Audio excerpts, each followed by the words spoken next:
এইটাই কাতার দেশ, রূপের নায়িকা শেষ। আর ফুটবল খেলার কথা শুনলেই মানে মনটা চায় যে একটু ফুটবল খেলে, ঠিক আছে।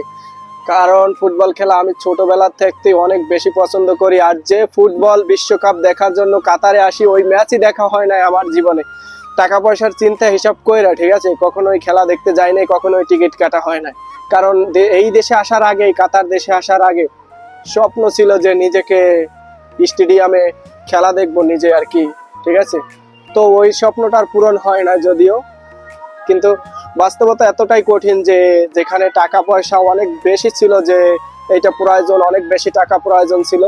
তো যার জন্য টাকার চিন্তা কইরা, পরিবারের চিন্তা কইরা খেলা দেখতে স্টেডিয়ামে যায়নি। কিন্তু এটা একটা স্টেডিয়াম, ঠিক আছে, আমাদের রুমের কাছেই।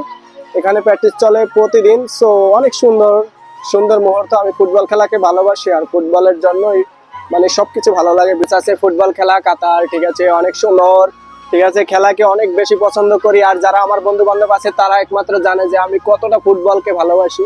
সো আমার একটাই স্বপ্ন ছিল যে জীবনে ফুটবল খেলোয়াড় হওয়ার, কিন্তু স্বপ্ন বৃথা গেছে, কিছুই করার নাই। কারণ এখন খেলা উপভোগ করতেছি, ঠিক আছে।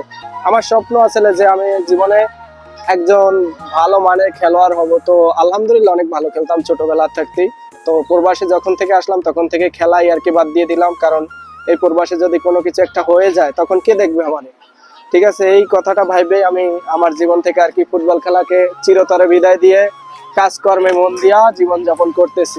তো বন্ধুরা, এটাই হলো প্রবাস জীবন। চাইলেই সব কিছু করা যায় না।